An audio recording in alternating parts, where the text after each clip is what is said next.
Hi guys and gals, Froggy here. I'm going to put this Dirty Bird trigger. It's not an expensive trigger, but I just want to see if it's a little bit better than the original equipment one that comes in this Smith & Wesson M&P 1522. Okay. I'm going to give you a little backstory. I put a different Dirty Bird trigger. This is D007 two-stage, and I put a single stage. I don't remember the number of it. You can look it up. I put a single stage in. It's a trigger and a hammer. And what happened was the hammer spring was not heavy enough, and I was getting some light strikes and misfires, duds on the 22 ammo, different varieties of ammo, different brands. It didn't really matter. So that hammer spring that came with the other Dirty Bird trigger was too light. Okay, just want to give you that background. I'm not even going to use the hammer or the hammer spring. I'm going to see if I can just put the trigger in. Leave the hammer as original. This is the original hammer now from Smith & Wesson. Okay, so I already took apart the upper and the lower. If you don't know how to do that, look at it in another video. It's just two pins. One pin there, one pin there. It's pretty easy. Make sure that your bolt carrier group is out of the way when you swing it down. So you're going to take the handle off. There's an Allen in there. I'll tell you what size in a minute.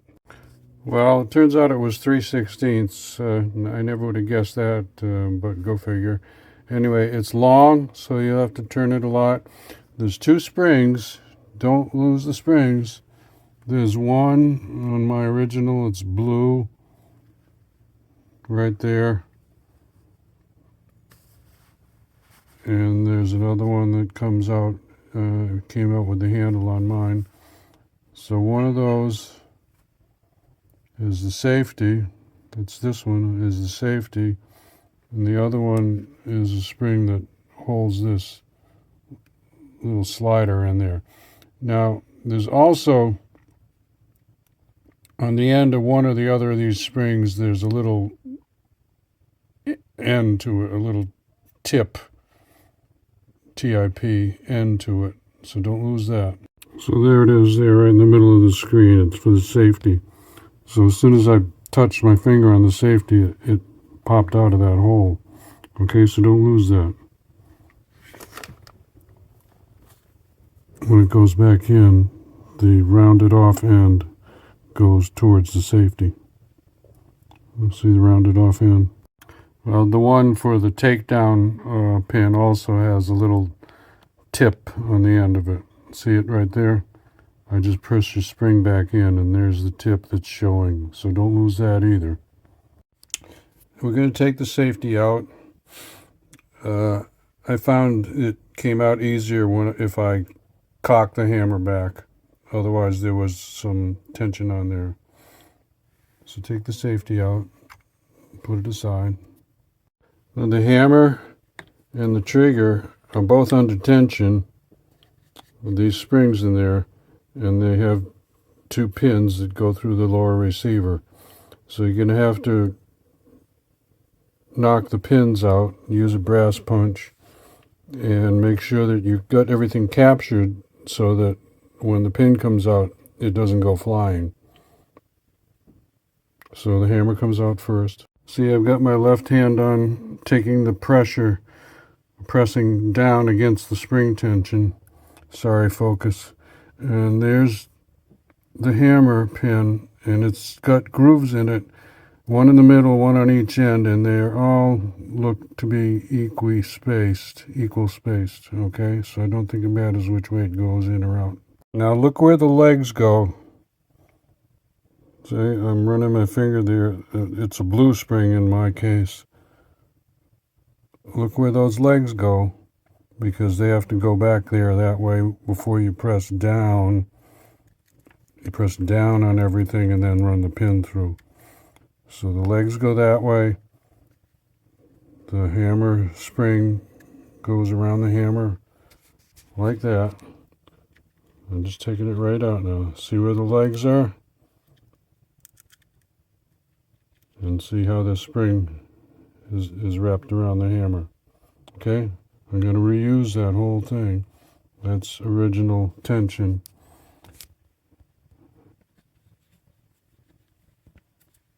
Now we got the trigger. The trigger's got a spring and the legs go that way. Those little polished surfaces are mostly what makes a trigger nice or not so nice.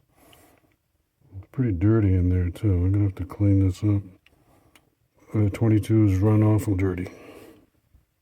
This trigger came with 2 trigger springs and obviously different trigger pull, number of pounds of trigger pull, 1, 2, 3, 4, 5, up to 9 pounds. I think probably this red one is the lighter and the black one is the heavier. But it would have been nice if they told you that. So anybody from Dirty Bird, if you see this video, there's a tip for you.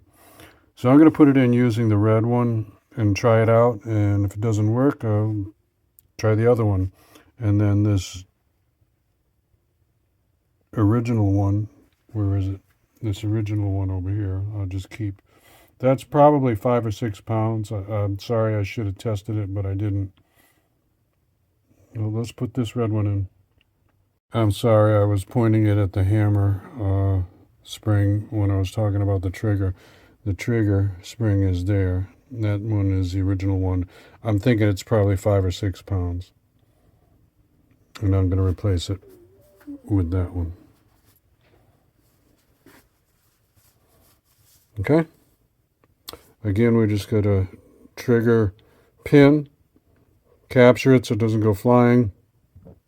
Don't hammer it in.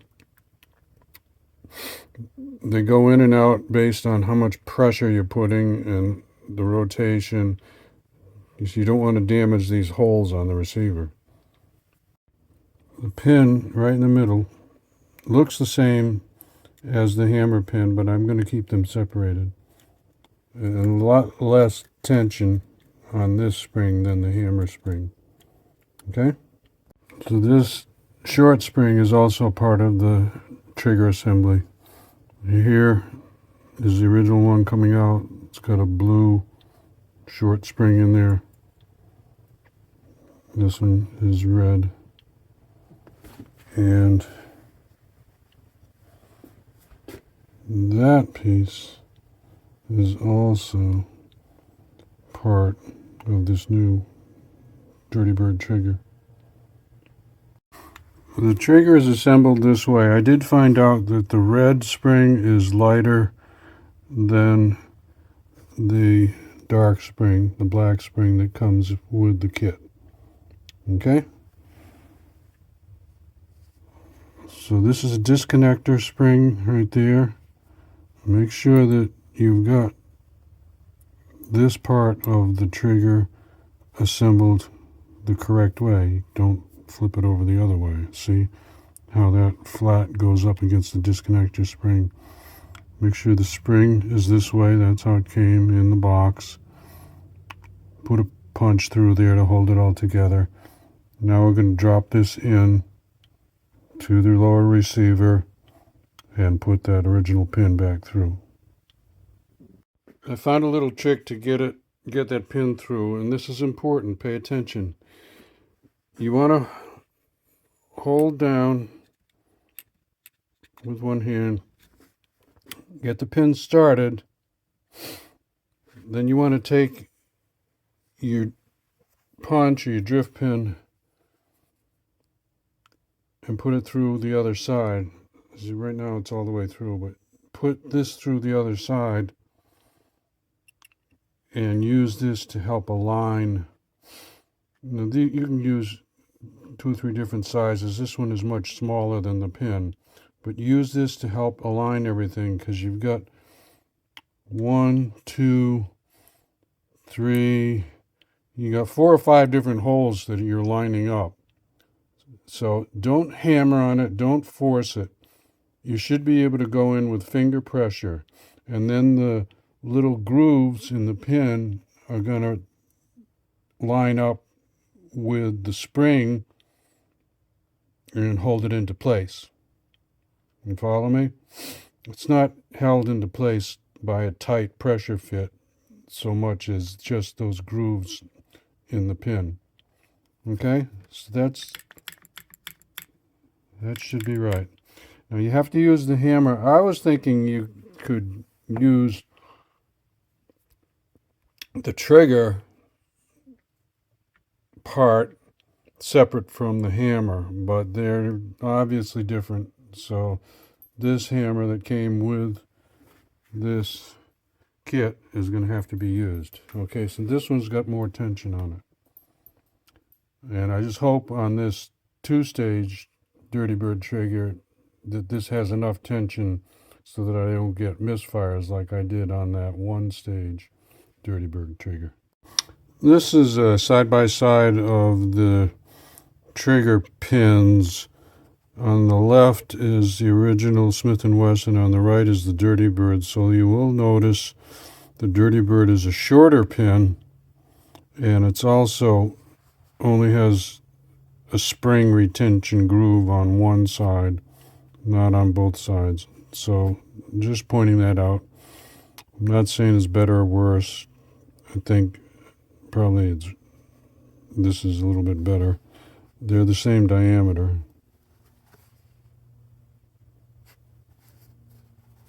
So I'm going to reuse this original Smith & Wesson. This is the one that has more tension. This is the one that's going to really go flying if you're not careful. So use the punch first to get it kind of lined up in there. See, that's got tension on it.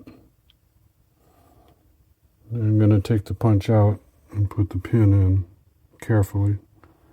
I'm going to show you something I did wrong, and then I'm going to fix it. Down there is the disconnector spring, and this piece here is supposed to be underneath, sorry, out of frame. This is supposed to be underneath this. So I got that wrong. So I'm going to have to take it apart. Okay, I think we've got that now. And see, this should be some spring tension there. Trying to show you, I need a smaller pin there. See that? That's on that spring down there. So now we can put the hammer back in. Okay, now I'm going to show you the 2 stages. I'm shoving this rag in there so that when the hammer goes flying, it doesn't damage the receiver. I wouldn't do this too much, but I'll do it once just to show you. So the hammer's back, cocked. First stage is the A. Second stage is there. Okay? So those are your 2 stages. I'm not going to show you the rest of putting it back together, okay? If you have questions, you can put them down in the comments, but it's probably, should be pretty obvious. It's the opposite of how I took it apart, okay? The tricky part, or the hard part, or the fun part, if you will, is putting the Dirty Bird trigger in there, because it's quite different. And then I will put down also in the comments how it shoots at the range. I'm going next Friday, so hopefully I don't have the problem that I had with the single stage Dirty Bird. Okay, give me a thumbs up or a like. This helps you out. Subscribe to my channel if you want more from Froggy. Ring the bell if you want notification. Be safe, have fun. Froggy out. Let's go, Brandon.